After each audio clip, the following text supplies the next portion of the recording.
Hello, you are watching Shalom World News. I'm Rory McLennan coming to you from Glasgow, Scotland. Here are the latest headlines from around the world. The Holy Father Pope Francis has once again indicated that a possible visit to Kyiv is still on the table. He said this while answering a question from one of the journalists in his entourage on board the Malta air flight to Rome on Sunday after his two-day apostolic visit to Malta.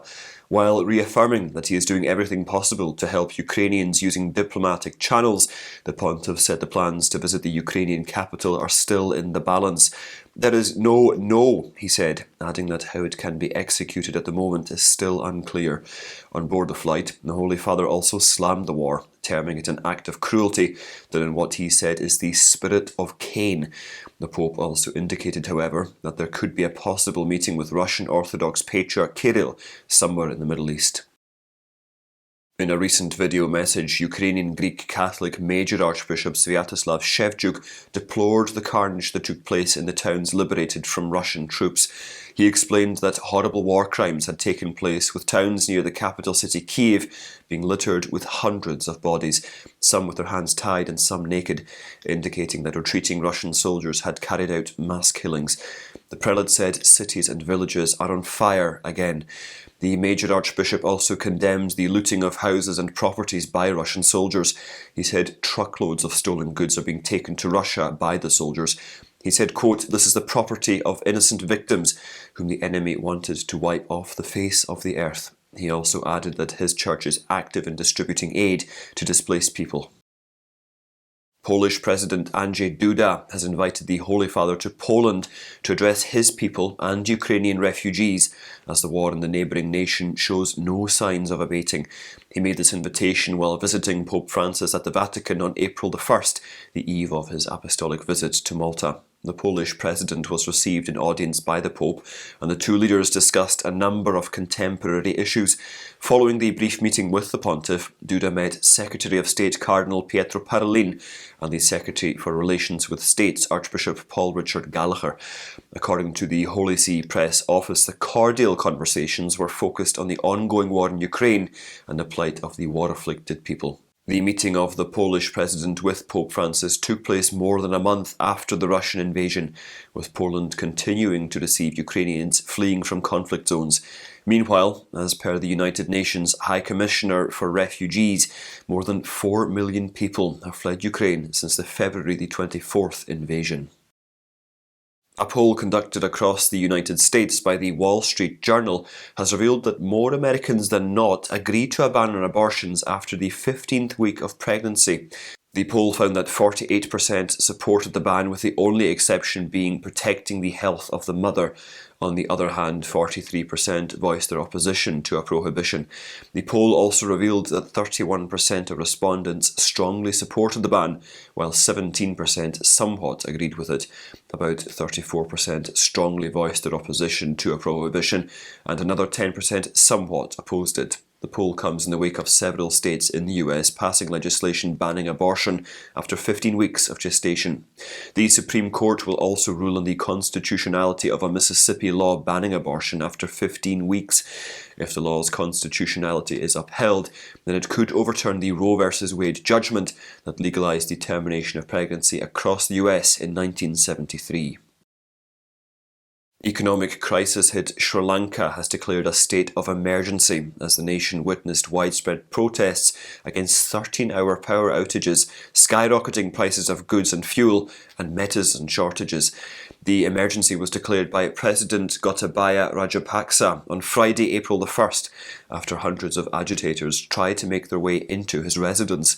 The state of emergency clamps down on mass gatherings and gives the military sweeping powers to detain anyone for long periods without trial. The nation, with a population of 22 million, is going through one of its toughest economic crises since independence in 1948. Across the country, there have been demonstrations demanding the resignation of the president. During the agitation near the president's residence on Thursday, irate protesters set ablaze 2 military vehicles, a police four-wheel drive, 2 patrol motorcycles, and a three-wheeler.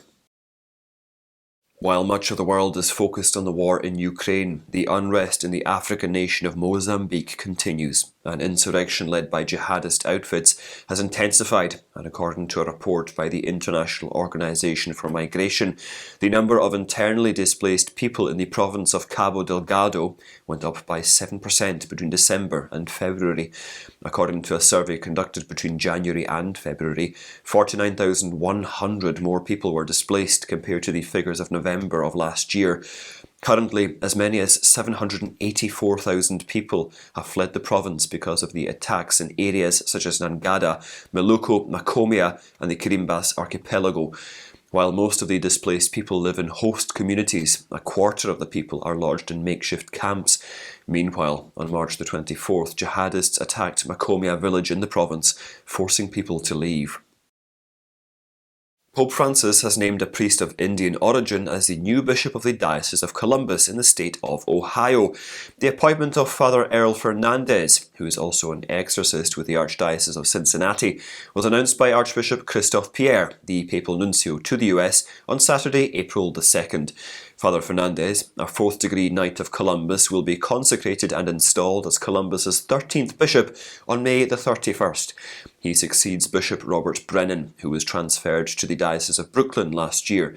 Born to a devout Catholic couple hailing from the western Indian metropolis of Mumbai, the bishop-elect has 4 siblings. While doing his medical studies, he got the call to serve the Lord. Then he joined the Mount St. Mary's of the West Seminary and was ordained a priest on May the 18th, 2002 for the Archdiocese of Cincinnati. From 2002 until 2004, Father Fernandez was the vicar of Holy Angels Church and a religious teacher at Layman Catholic High School in Sydney. From 2008 to 2016, he was the Dean and Assistant Professor of Moral Theology at Mount St. Mary's of the West Seminary and served at the Nunciature from 2016 to 2019. Catholics in the Sultanate of Oman, most of whom are migrant workers from Asia, Africa, Europe and the Americas, are rejoicing as they have got the first priest from their midst. On March the 25th, Deacon Dixon Eugene, the son of Indian expatriates, was ordained a priest by Bishop Paul Hinder of the Vicariate of Southern Arabia, who is also the Apostolic Administrator of the Vicariate of Northern Arabia. A large number of believers and resident priests witnessed the ordination ceremony in the Church of Most Holy Apostles Peter and Paul in Rui, a suburb of the capital Muscat. A Salesian religious belonging to the province of Bangalore in southern India, Father Eugene grew up in Oman. The 60,000-strong Catholic community in the Sultanate comprises migrant workers from Asia, Europe, Africa, the Americas and Australia. Most of the believers are from Southeast Asia, especially from countries such as India, Pakistan and Sri Lanka, while Filipinos comprise the bulk of the Catholic population from the Far East. Catholics in Oman are a part of the Vicariate of Southern Arabia, which encompasses Yemen and the United Arab Emirates. And those are your latest headlines. Do join us once again tomorrow. You can visit swnews.org for more updates. Shalom.